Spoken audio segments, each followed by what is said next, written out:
said it was just a recording. Oh no. What does he want? Do we have to ask him? Ask. Oh, he does. Want to see if anyone else Something on social media. Hopefully, because I don't know what that means. Social media.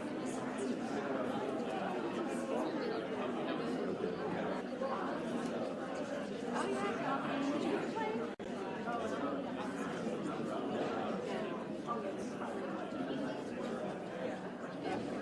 I hate asking.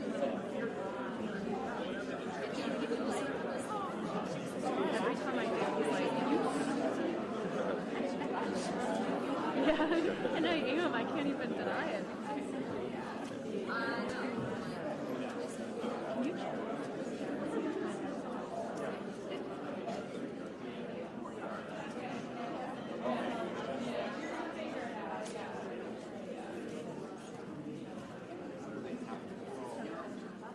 You also, have I been talking super loud?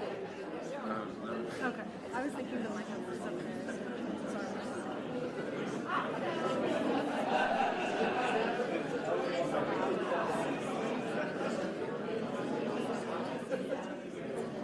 Flying on Friday. Atlanta. All the planes are crashing. All.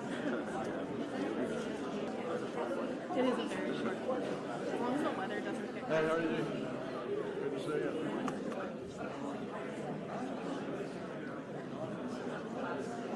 More, I think I'm so jealous because usually they live like on the side and they all get to go visit while all these people are standing here watching. I do wonder like what their stories are.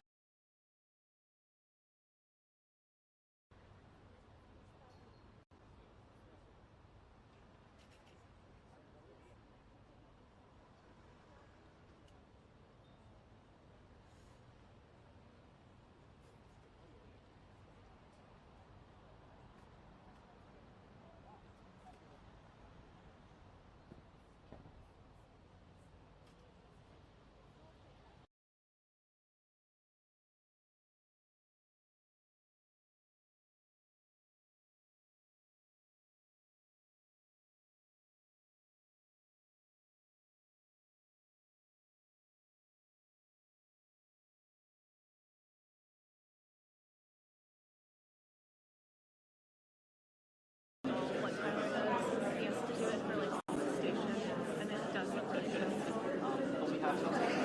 But I do think it's something that you can like learn.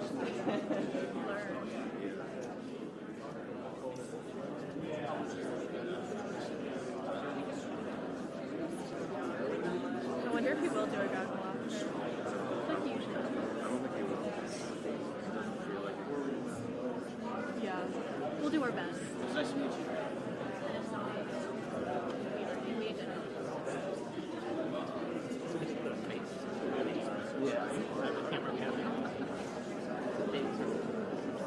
We checked. I don't think I'm in the way, but let me know if I am. At the top of your head. It is. What? It wasn't. I didn't see it. It's because it lets in. Oh, we did a little bit. Yeah. Yeah, that's right. I promise. Just right here. I'll sign. Yeah. Oh no. Oh, I forgot we're live streaming. Keep talking. Nobody. That's right. Yeah. Nobody.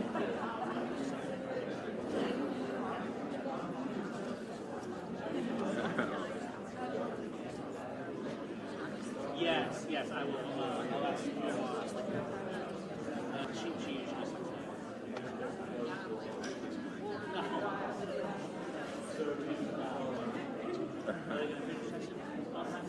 says I literally didn't see it.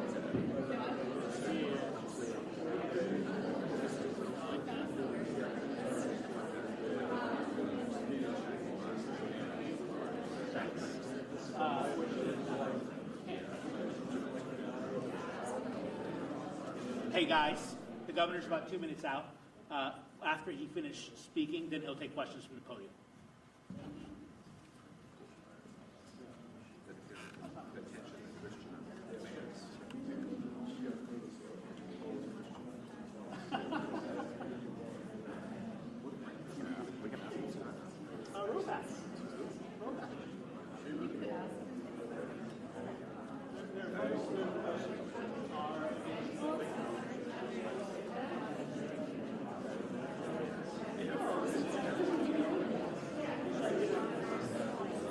But they were making videos about it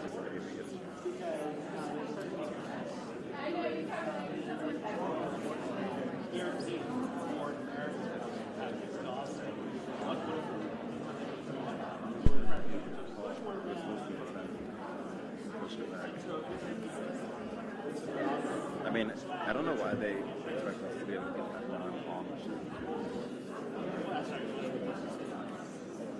You probably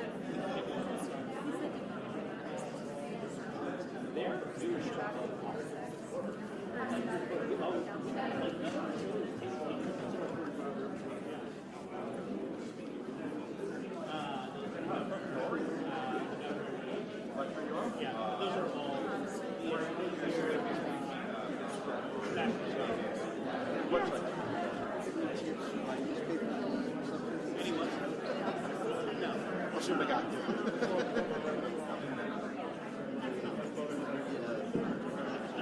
Don't worry. Don't worry about it. It'll be okay. It'll be all right.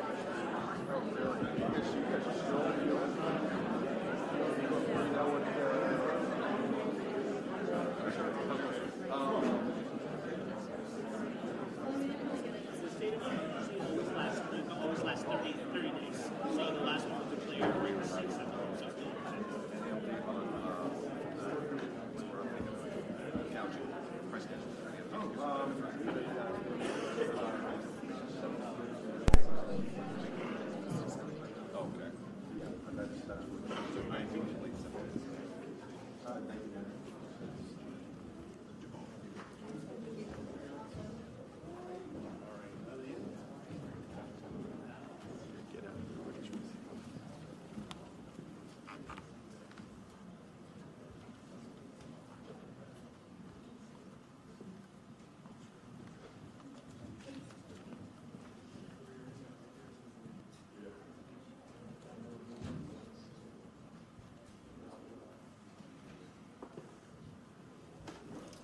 How's everybody?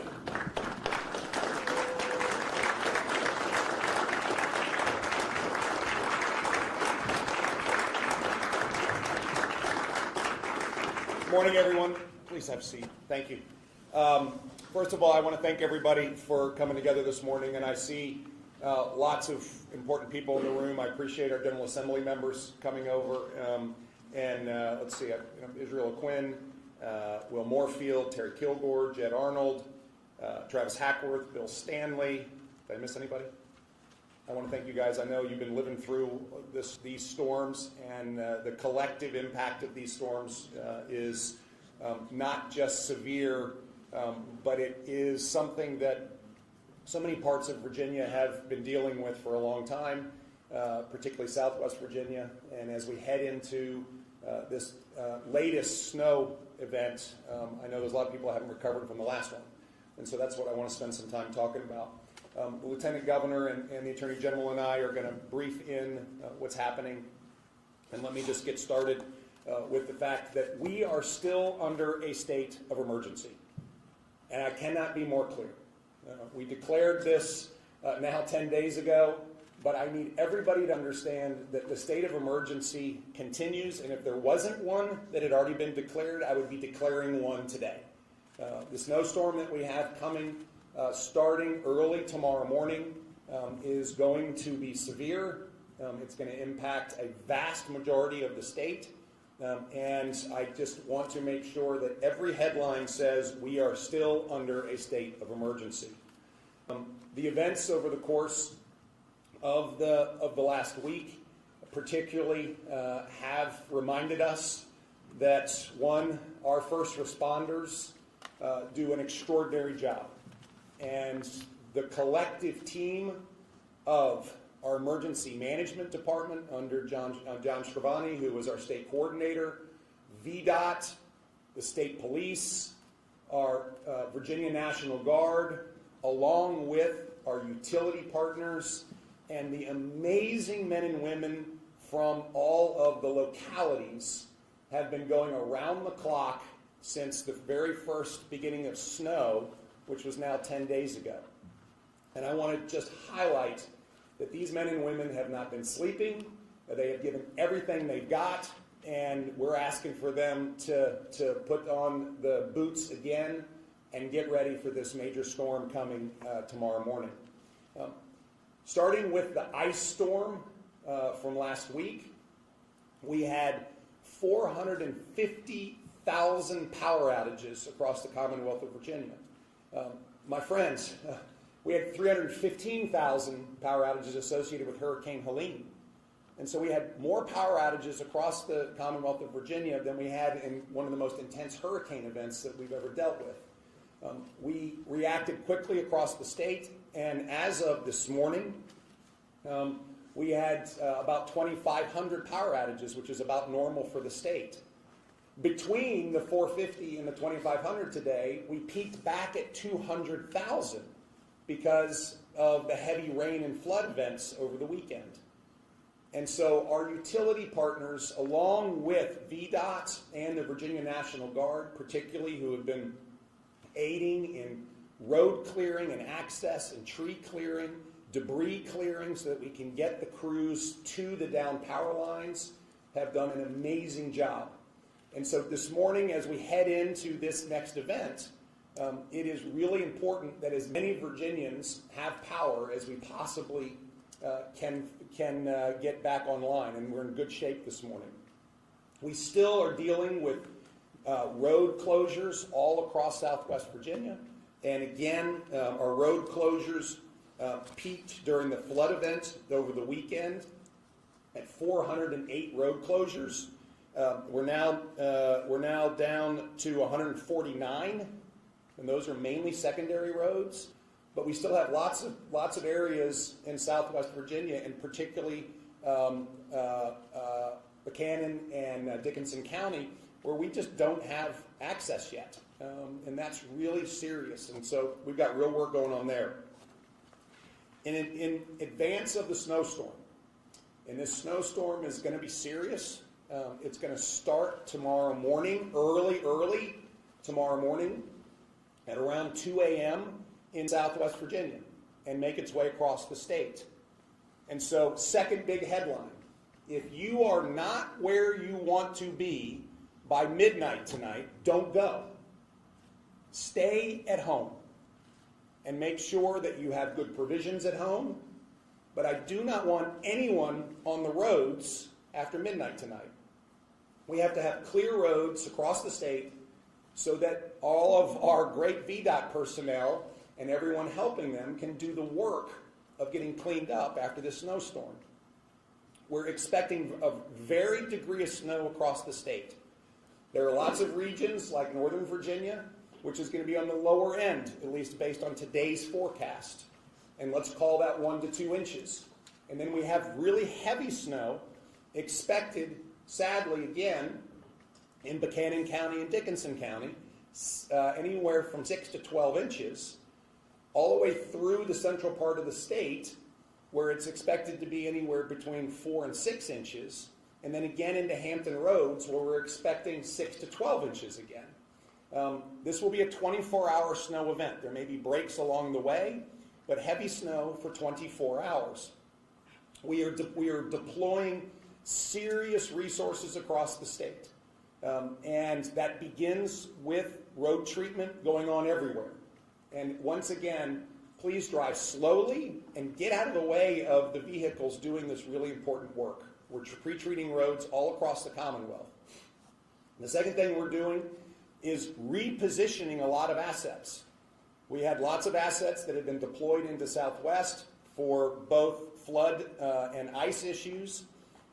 We are leaving most of those assets there because of the snow and the continued effort to clean up after the floods.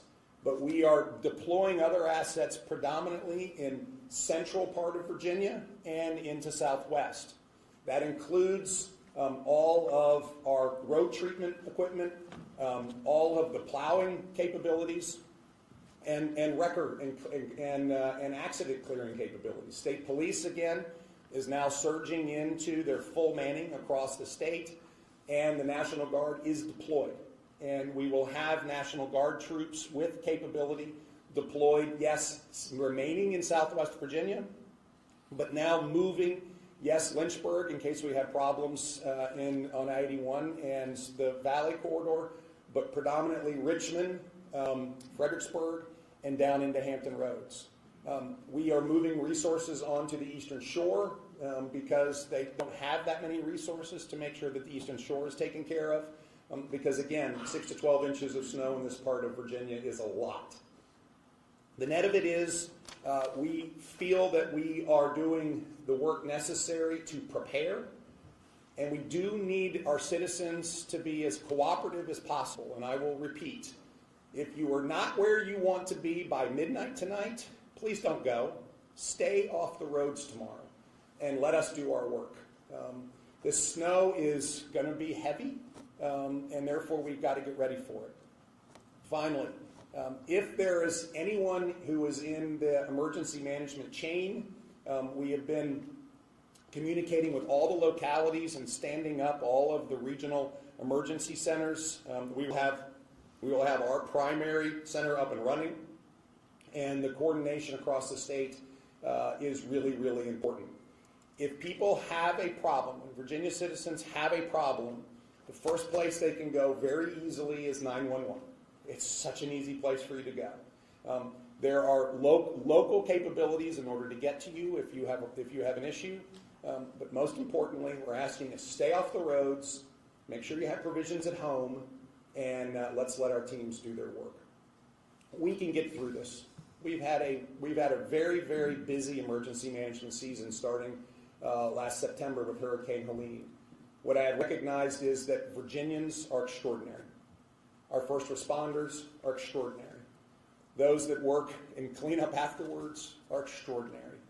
And so we will get through this, but we're well prepared, and we just need to allow the professionals to do their work, and we need everyone to do what they can to help us.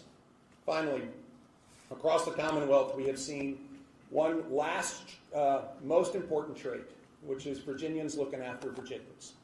And I just want to encourage everyone, check on your neighbors, make sure that you all are staying close, and if somebody has a health emergency or someone feels like they are compromised in their ability to be safe, we'll get help to you. We will get help to you.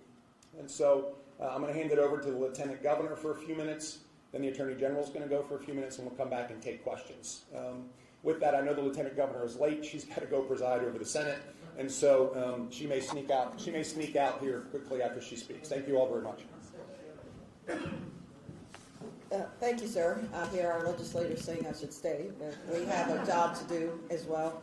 And I just want to point out once again that, as you've already heard the governor, there is resources deployed throughout the Commonwealth, actually, so that we can be prepared. No sense in waiting for the events to happen, and then we are trying to get through all the obstacles to get to them. So just to let you know that we have been talking with the local responders. I call them first rescuers, and starting, Friday when we flew out to see them, and then Saturday throughout the night I was in touch with the various sheriffs in Grayson and Buchanan, in Pulaski and elsewhere all throughout the South, just to find out what was happening, there being the boots on the ground, and to hear that they were actually dealing with, they were in water themselves because folks are in water, trying to wait for some of the rivers to crest so that they could get to the people. And then, of course, those grounds that normally flood, of course, they were flooding. And so they said those folks understood that they needed to get to higher ground, and that was a plus. But part of the issue then is, we don't want to have our first responders out. We want to be sure that we understand if they're out, then they're coming to rescue. But if they don't have to do that, it doesn't put their lives in danger as well. So there is a two-part issue here. You stay home, they get to stay safe as well so that they can return safe to their families. So if anything, that's what I'd like to leave you with. And I'm just so grateful for all the various personnel who worked and toiled, sir, throughout the night to make sure that the rest of us are safe while we are comfortable So with that, I'd like to, of course, bring to the podium our Attorney General, Jason Yaris. As one of my friends in Southwest Virginia noted, this is a governor that's proactive, not reactive, and they have never seen a governor as attentive when they face, unfortunately, so often recently, tragic events. We saw with Hurricane Helene's catastrophic flooding, the heart of Southwest Virginia shine through its people, remarkable Virginians. It's an unbreakable spirit of community, remarkable acts of kindness and resilience. I want to speak just very quickly to something that's very important that's in the purview of the Office of the Attorney General. We like to say we're the people's protector, and that includes protecting Virginians from being exploited during moments of tragedy and national weather events such as this. I'm specifically speaking to the issue of price gouging. My office, Consumer Protection Section, is obviously one of the busiest in our office, vigorously enforcing laws that protect Virginians, and we want to get the message out to all Virginians that we are ready, willing, and able to assist you if you feel like you're the victim of price gouging. You can simply file a complaint on our website. We will indeed investigate. We have in the past. We will continue in the future. I want to commend the governor for the state of emergency. Once he triggered the state of emergency, that triggers our Virginia anti-price gouging protections, and that is going to be running through a minimum of March 12th unless the state of emergency is further extended. That means that our Office of Consumer Protection can enforce and protect our fellow Virginians under the Virginia Consumer Protection Act. Items and services covered by these protections include, but are not limited to, water, ice, food, generators, batteries, home repair materials, services, heating oil, and tree removal services. Now, the basic test for determining if a price is unconscionable is whether the post-disaster price grossly exceeds the price charged for the same or similar goods or services during the 10 days immediately prior to this disaster. Businesses should not be increasing what they charge during a state of emergency unless they could show their increases as accurately reflect actually increased costs that they have incurred. Give an example. During the last state of emergency here in the city of Richmond, during the water crisis, my office received 19 price gouging complaints, 17 which were specifically regarding the water crisis in Richmond. All of those are ongoing. They're open investigations. I cannot comment. We take all of them quite seriously. I also want to make note for the public, complaints should be reported to the investigation of our Consumer Protection Section. They can make a simple phone call, 1-800-552-9963, 1-800-552-9963, or go to our website, ag.virginia.gov, that's ag.virginia.gov, or email us at consumer@oag.state.va.us. We ask that you put it in writing, the culprit, as much identifying information as possible, the time, place, and manner, and the item that you suspect they are being the victim of being gouged, so our office can immediately get a hold of it. If it is a gasoline or motor fuel prices, that should be reported to the Virginia Department of Agriculture and Consumer Services. The Commonwealth of Virginia continues to mobilize our resources, working with local leaders, our incredible first responders and the volunteers, and as the governor noted, Virginians helping Virginians.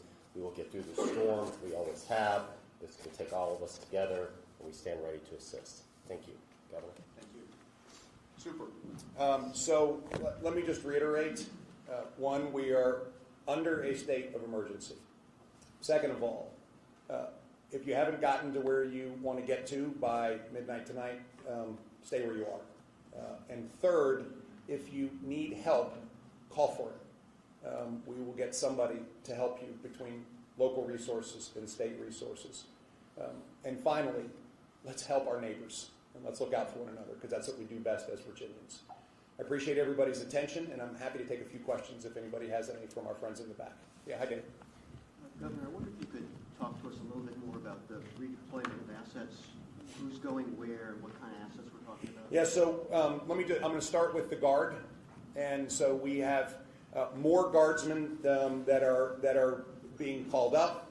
We're leaving one of our Guard deployments in Southwest Virginia, and then we are now deploying guardsmen into Lynchburg in order to take care of the Valley. But then we will have guardsmen deployed into the greater Richmond area, onto the Eastern Shore, into Hampton Roads, and then also in Southside and Emporia. And that puts guardsmen with vehicles, both Humvees and larger transport vehicles that have the great capacity of getting anywhere, anytime, in place. They not only have all of the transportation capability, but they also have debris removal capability. So that's our Guard. And I just want to thank our Virginia National Guard team. General, thank you for your great attention here.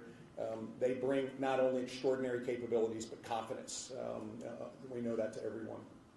From a state police standpoint, all of our state police now are on their 24-hour shift notice. That means everybody's working.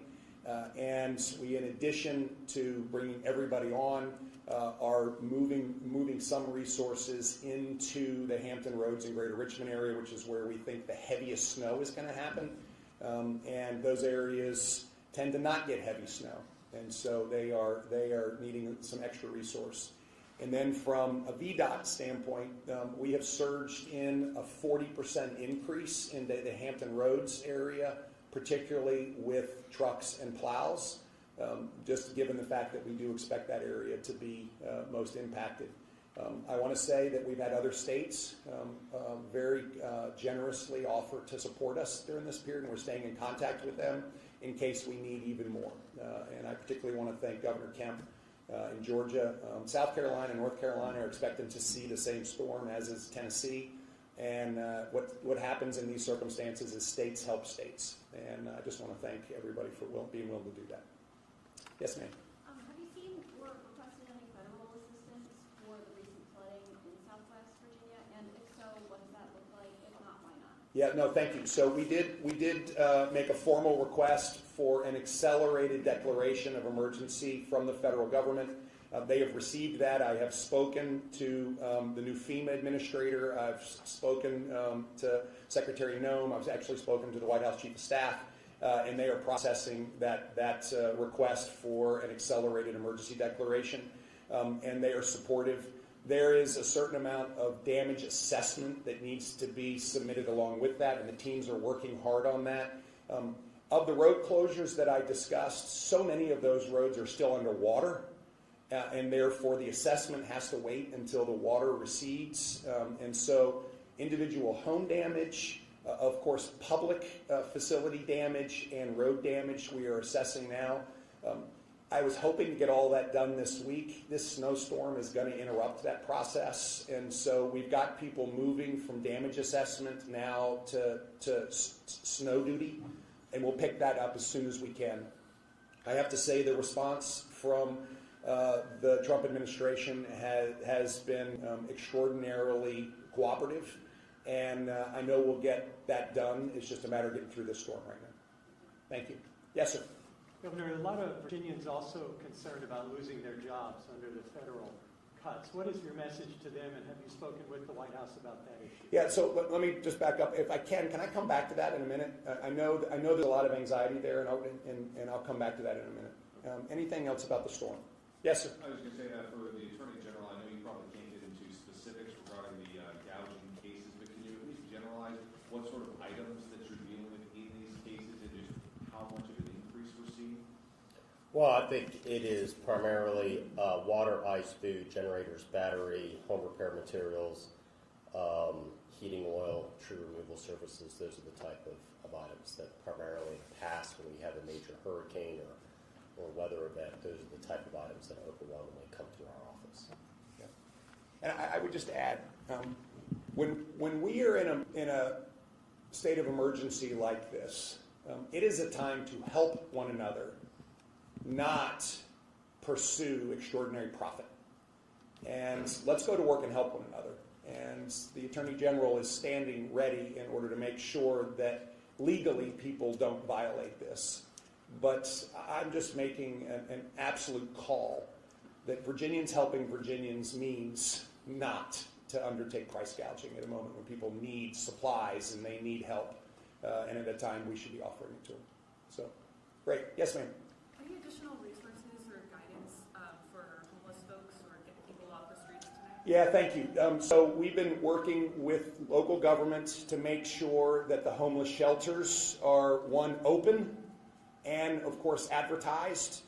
And we're just checking now on backup power supplies.